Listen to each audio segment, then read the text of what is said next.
Hello, I am Jordan Weisinger, and we welcome you to another fabulous episode of All Access with the Profs. Fall sports are nearing the end of their seasons, and we have it all covered. Field hockey continued their hot start to NJAC play with wins over TCNJ and Kane 2 weeks ago, moving their conference record to 3-0 and 8-7 overall. This week, Rowan had William Patterson and number 2 ranked Salisbury, both at home on their schedule. Rowan, only needing one win over a conference opponent to clinch a top 4 seed in the NJAC playoffs, could do so against Willie P. But their task at hand against the Seagulls was their toughest matchup to date. Keegan Thompson is at Coach Richard Wacker Stadium for more insight. The field hockey team was 8-7 coming into this week and played 2 matches, one against William Patterson on Wednesday and the other against number 2 Salisbury on Friday. Against William Patterson, it was all fireworks, leading to a 9-0 win for the Profs. 7 individual Profs scored goals, including 2 each by Sydney Pavlichin and Ali Palumbo. Palumbo, who leads the team in goals this season. However, the real dramatics came in the match against Salisbury. The team were eager to play up to competition, and Rowan goalie Mariah Giuliano demonstrated why she was named the Division III Player of the Week with an incredible defensive performance in the first half, allowing no goals. Trailing 0-1 in the fourth quarter, Alexa Ronning earned a much-needed penalty to send the game into a sudden victory overtime, with the score tied 1 each. Despite some scary opportunities for Salisbury, Ali Palumbo scored the game winner, clinching the Profs' victory 2-1 over the number 2 ranked team in the country. That goal earned Ali Palumbo her 100th career point, sending the Profs on a 6-game winning streak. Heading into the final week of the regular season, the girls improved to 10-7 on the year, and still undefeated in conference play with 4 wins and no losses. They head on the road to Stockton on October 30th, and they will finish at Montclair State on November 2nd. From Richard Wacker Stadium, I'm Keegan Thompson. Back to you all in the studio. Women's soccer looked to stay unbeaten when they took on Kane and Ramapo on the road last week. Although both teams are not nearly on the same level as Rowan, conference matches can always be a scare. If Rowan were to beat both teams, they would keep their perfect conference record, which sat at 6-0 before the week. Can the ladies get the job done and put themselves in a situation to be a win and in against TCNJ for the number 1 overall seed in the NJAC playoffs? Here is Steven Wilczynski for more. The Rowan women's soccer team cruised past Ramapo Saturday with their largest win margin of the year. The Profs had an 8-0 shutout against the Roadrunners. The Profs have yet to lose a match this season as they improved their overall record to 13-0-2 on the year. Rowan outshot their opponent 24 shots to 7. Goals were scored by a number of players with 4 goals scored in each half. In the first half, goals were scored by Mackenzie Clement, Olivia Giordano, Sarah Weidman, and Timone Passetti. In the second half, Giuliana Giordano scored along with Mackenzie Clement, Sarah Weidman, and Timone Passetti, scoring their second goals of the night. Mackenzie Clement was the assist leader for the Profs, with 3 assists. It was a quiet night for goalkeepers Calista Burke and Gemma Kiesler, combining for a total of 3 saves. With another dominant win, the Profs improved their conference record to 8-0. They are currently tied with TCNJ for the number 1 spot in the NJAC, who they will face off against Wednesday night for their final regular season match of the year. I'm Steven Wilczynski with All Access with the Profs, sending it back to the studio. Same sport, but now to the men's team, where they had a 3-game clean sheet streak headed into their weekly matchups against Kane and Ramapo. Once again, 2 massive NJAC games for conference points and overall standings. With the women's team clinching their bye to the second round, can the men's team join them and extend their clean sheet streak to 5 straight matches? Let's kick it over to Connor McAndrew for more on the 2 matches. On Saturday, Rowan men's soccer defeated the Ramapo Roadrunners 1-0 on Senior Day. The Profs had now capitalized with 5 straight NJAC victories under head coach Scott Baker to get themselves to within the top 2 seeds. This hasn't been done since 2017, and the Profs are looking to make it possible. With a win against number 6 Montclair State on the road last Saturday and a 3-0 win against Kane on Wednesday, the Profs have guaranteed themselves with a top 2 seed in this year's NJAC men's soccer playoffs.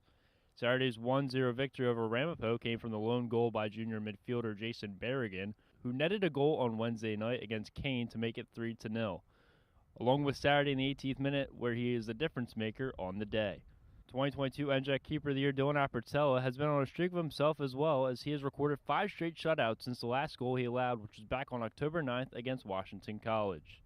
Rowan now moves to 9-4-5 on the season, and with one more game left on Wednesday against TCNJ, the Profs are looking to secure the #1 seed with a win against the Lions. I'm Connor McAndrew, and I'm sending it back to the studios. To finish off the sport update segment, we now get into Rowan football. The Profs came off a very disappointing game against Christopher Newport in a game where the offense did very little. Rowan now faced the #1 team in the NJAC, that being Salisbury. A win for Rowan would keep their NJAC title dreams alive, and a loss to the Seagulls would essentially end their season, barring a miracle. Rowan had it all on the line in Salisbury, Maryland. Let's see how their week of preparation fared. Let's pitch it to Sam Prince for more on the big game on the Delmarva Peninsula.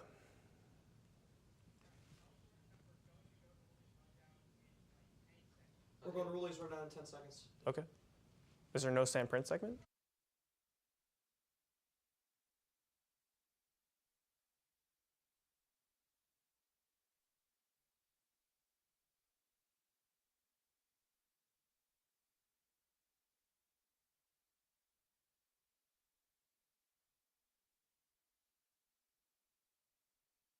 What was almost the biggest upset of the year falls short. What an effort from the Profs, close but no cigar.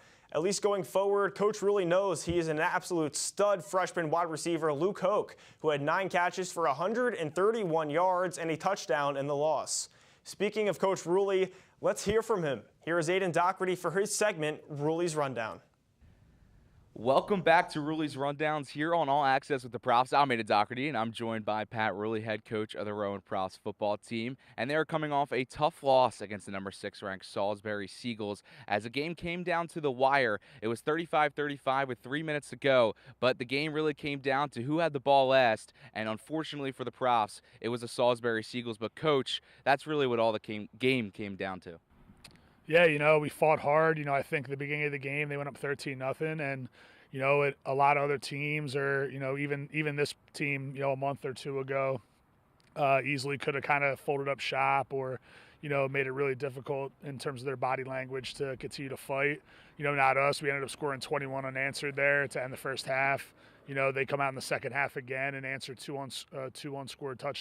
unanswered touchdowns, and we come back out and respond right away and tie the game back up. And so, yeah, just really happy how our guys fought. And, that's a tremendous football team who's going to, go deep into the national playoffs this year, I believe. And, just really trying to continue to, preach to our guys being process-oriented and fight in those big-time games.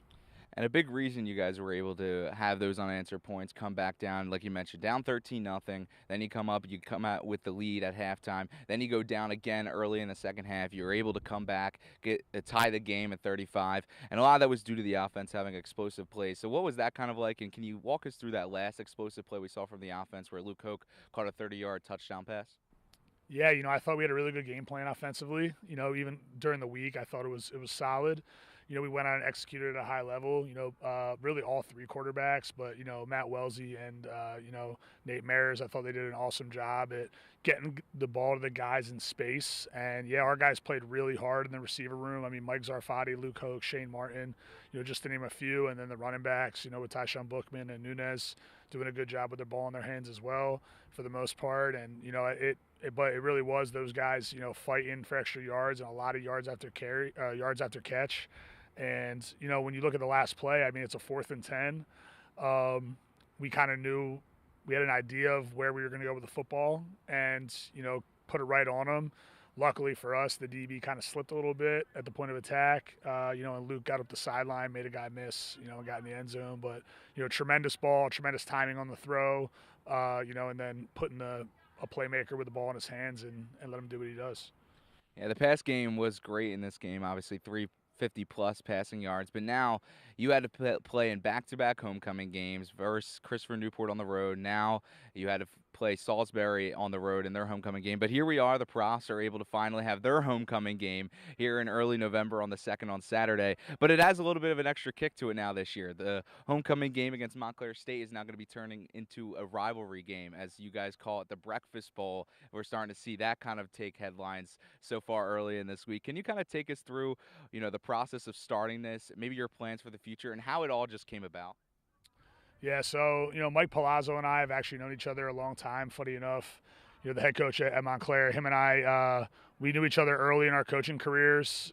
He took my job at Towson when I left, the first job I had, and then from mutual kind of contacts from there, kind of had a relationship. And, even when I was interviewing for this job, he was like, hey, I got this idea for this trophy game. If you get the job, like I'd love to, talk with you more about it. And, it kind of took off. And he has a part-time assistant on his staff who works for an assemblyman up in North Jersey. And, they wrote some kind of proposal or decree or whatever you would call it. And it was supported by, a few different people in state Congress and, got on the governor's desk. And, it really is a combination of things, right? So the age-old debate amongst the people in the state of whether it's called Taylor ham or pork roll, which isn't much of a debate in my opinion. And then, from there, though, you have the more serious piece of it, which is us really trying to tackle food insecurity, around the state and have a food drive and donations that surround that, But listen, Montclair and Rowan has been a long-standing rivalry for a long time. I remember my games against them were always wars. And, really just excited to kind of add that little extra twist. There aren't any NJAC trophy games that are annually played. And for us to be a part of the first one and have this thing be something that really only gets built upon as it goes, I think that it's something that there's no doubt could catch, especially local and regional, but even national media attention.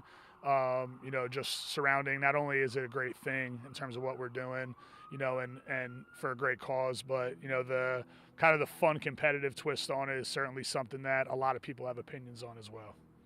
Yeah, so we were able to now see, the rivalry turn into a little bit of charity as well as two teams will clash. And I saw a little bit of the picture of the trophies of this, so that should be fun. It looks like a pig with wings on it. So pork roll versus Taylor ham, as you said, I think there's only one way to say it. But depending on the result on Saturday, we might have to change the way we say it. But hopefully we'll continue calling it pork roll when the Profs possibly beat Montclair State on Saturday in their homecoming game at 2 p.m. Thank you, Pat Rowley, for joining me here on Rowley Rundown. Now over to Jordan in the studio. Thank you, Aiden, and thank you, Coach Rowley, although I think it's Taylor ham. Hopefully the Profs can get back on the winning side on homecoming against Montclair State this Saturday at 2 p.m. Let's send it now to Jake Clark in Studio 1 for the calendar segment. Jake, take it away. Go to Jake. Thanks, Jordan. I'm Jake Clark giving you this week's calendar for Rowan Athletics. First, beginning with last Tuesday, women's volleyball lost in 5 sets to Kane.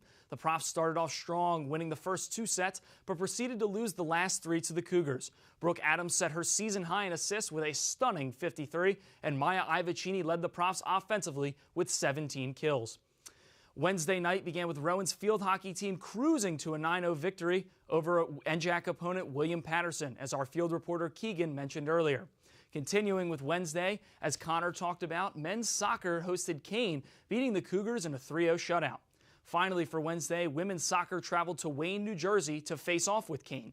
Olivia Giordano continued her hot streak, scoring both goals for the Profs. Senior Callista Burke had a busier day than usual, allowing 1 goal but making 6 saves for Rowan. Moving to Thursday, women's volleyball was able to get back in the win column against Rutgers Camden. Rowan won over the Scarlet Raptors 3 sets to 1. Brooke Adams had another tremendous game, notching 50 assists, and Jenna Call led the Profs with 16 kills. Taking a look at the action for Friday, Rowan field hockey stunned number 2 ranked Salisbury 2-1 in overtime to advance their record to 10-7, as Keegan covered. Saturday was an action-packed day for Rowan Athletics, first beginning with the men's and women's swim teams. Both men's and women's swim suffered losses to NYU on Saturday. Senior Jack Watson placed first in the 200-yard backstroke and finished second in the 50-yard freestyle. Sophomore Braden Sheehan placed first in the 200-yard freestyle. And for the women, Ella Pennington had a stellar day for the Profs, securing victories in the 100 and 200 back and won the 400-yard freestyle relay with her teammates Barbara Mora, Riley Cornell, and Laura Jones. Football traveled to Maryland on Saturday to face off with Salisbury in an NJAC matchup where the Seagulls were victorious over the Profs 42-35, as our field reporter Sam mentioned earlier in the show. The Profs started slow but lit up the scoreboard in the second quarter, scoring 21 points. Salisbury dominated in the third quarter with both teams going back and forth, but in the end, the Profs couldn't get the win. Connor gave us the rundown for men's soccer as they hosted Ramapo for their senior day on Saturday. The Profs were able to honor their seniors with a 1-0 victory over the Roadrunners, advancing their record to 9-4-5. And finally, from Saturday, Steven filled us in with an update as the women's soccer team traveled to Ramapo to remain undefeated and in dominant fashion, defeating Ramapo 8-0. So as this past week comes to a close, we'll take a moment to look up forward for the next week's athletic events.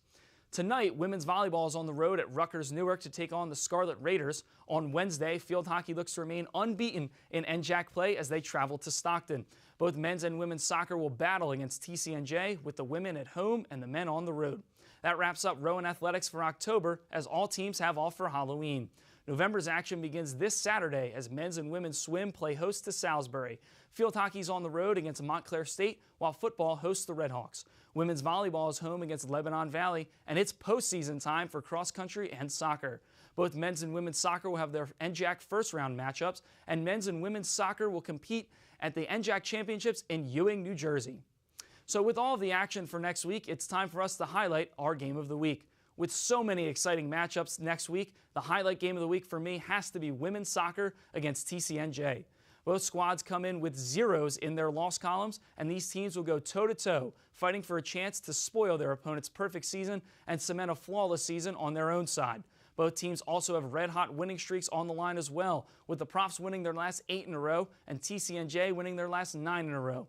Two teams who look unstoppable will clash against one another next Wednesday, with the NJAC tournament #1 seed on the line. If that storyline doesn't sound good enough to highlight, then I don't know what does. So that'll do it for this week's calendar for Rowan Athletics. I'm Jay Clark, and it's time to send things over to Carrie Letizia for our interactive segment. Take it away, Carrie.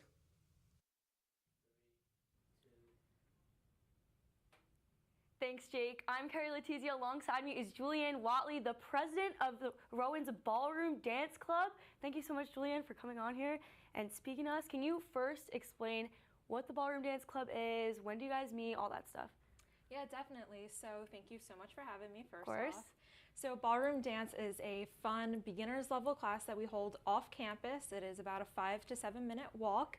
It is right on High Street. It is La Pierre Ballroom is where we practice. We practice Mondays and Wednesdays from 8 to 8:45. And then if you're feeling like you can do maybe a little bit more than a beginner class, we do hold advanced classes on Wednesday nights from 8:45 to 9:30.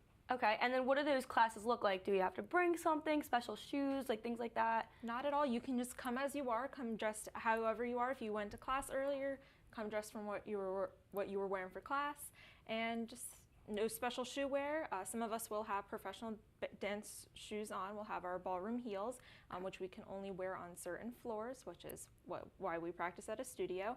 But you can show up in slides, sneakers, slippers, anything that you're comfortable with, and then we'll teach you what you need to know. And then how do people get involved? Do they have to email you if they want to come? Do they just show up? How does that work?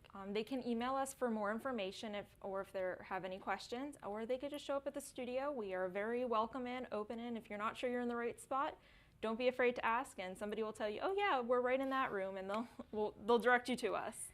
That's great. So do you guys compete? Do you guys perform? Like, people practice, and then what happens after that?